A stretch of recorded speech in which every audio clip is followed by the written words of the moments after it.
Allez, place à notre rubrique On vous répond avec notre invité ce soir, Gilles Roger, directeur de Source Recrutement, pour répondre à cette question. Emploi des seniors, quel levier activer pour favoriser leur embauche? Bonsoir Gilles et bienvenue sur notre plateau. Alors l'emploi des seniors en France est un enjeu majeur pour l'économie. En France, le taux d'emploi des 55-64 ans reste faible par rapport à d'autres pays européens. On va le voir, selon l'INSEE, ils étaient 56% en 2023 contre 72% en Allemagne et 66% en moyenne dans l'Union européenne. Pourtant, le maintien et le retour à l'emploi des seniors offrent de nombreux avantages économiques et sociaux. Pourquoi sont-ils encore sous-représentés sur le marché du travail et quel levier activer pour favoriser leur embauche? On se pose justement cette question ce soir, Gilles. Oui, alors effectivement, Aurélien, le marché du travail en France est peu favorable aux seniors. Les seniors rencontrent des difficultés importantes d'accès à l'emploi.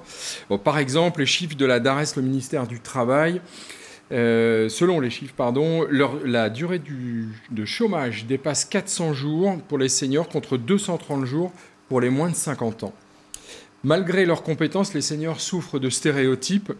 Alors, il y en a plusieurs. Moindre productivité, ils seraient plus lents, plus fatigués, plus usés, faible capacité d'adaptation, en particulier aux nouvelles technologies, manque de dynamisme, ils seraient blasés, résistance au changement, manquerait de flexibilité, des coûts plus élevés. Les seniors ont souvent des salaires plus élevés en raison de leur ancienneté, ce qui peut inciter les entreprises à privilégier des profils plus jeunes et moins coûteux. Alors, il y a des facteurs d'objectifs, c'est quoi ça? Oui, il y a des facteurs qui sont en fait effectivement plus objectifs, qui sont par exemple les pré-retraites et les dispositifs d'incitation au départ. Moi, historiquement, les politiques publiques ont encouragé les départs anticipés à la retraite, ce qui inquiète les entreprises, la pénibilité de certains métiers. Certains seniors quittent prématurément le marché du travail en raison de l'usure physique ou psychologique liée à des carrières longues et éprouvantes. Manque de formation continue, certains seniors n'ont pas eu l'occasion de se former aux nouvelles compétences demandées sur le marché du travail. Il y a aussi des freins psychologiques. Certains seniors peuvent eux-mêmes se désengager du marché du travail en raison d'un sentiment de déclassement ou d'une préférence pour une transition vers la retraite. Alors pourtant, 78% des employeurs ayant recruté un senior déclarent être satisfaits selon le baromètre APEC de 2023. Si on comprend bien, il y a des avantages. Mais il y en a, effectivement, il y en a plein. L'expérience et l'expertise, par exemple. Les seniors possèdent une connaissance approfondie de leur métier accumulée au fil des années, la transmission des savoirs. Ils jouent un rôle clé dans le mentorat, le tutorat, la formation des jeunes générations, la transmission des compétences et des bonnes pratiques.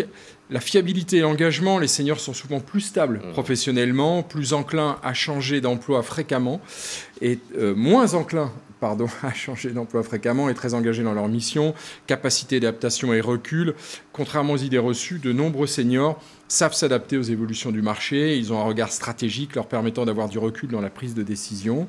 Il y a aussi la diversité intergénérationnelle. Avoir une équipe composée de profils variés favorise la complémentarité des compétences, l'innovation et une meilleure dynamique de travail.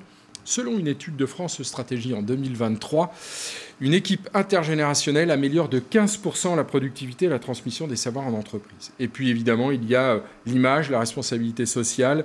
Recruter des seniors permet de lutter contre la discrimination liée à l'âge et renforce la fameuse RSE, ce qui peut améliorer la marque employeur. Alors, est-ce qu'il existe des dispositifs d'incitation à l'emploi, justement, vers les seniors? Oui, effectivement, tout à fait. Plusieurs mesures encouragent l'embauche des seniors.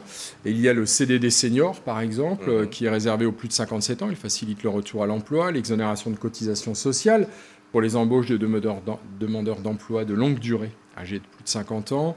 Le CUI, le contrat unique d'insertion, accompagnement et formation professionnelle personnalisée pour le salarié et subvention de l'État et exonération de charges sociales pour l'entreprise. Le cumul emploi-retraite, ça permet aux retraités de continuer à travailler tout en percevant leur pension. Le contrat de professionnalisation senior, ça permet aux plus de 45 ans d'accéder à une formation en alternance financée par l'État. Et le contrat de génération, cette mesure incite les entreprises à embaucher un senior tout en formant un jeune salarié. Donc en conclusion, il faut changer les mentalités et le regard vers l'employabilité des seniors? Oui, c'est exactement ça Aurélien, et c'est tout à fait possible. L'emploi des seniors en France reste un défi majeur qui nécessite une évolution des mentalités et des politiques publiques.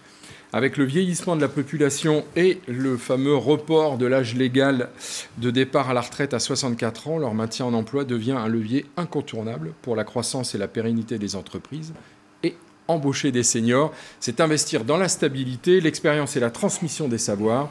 L'avenir du marché du travail passe par la valorisation de toutes les générations. Eh bien, on finira par ce message. Merci beaucoup Gilles Roger d'être venu sur notre plateau.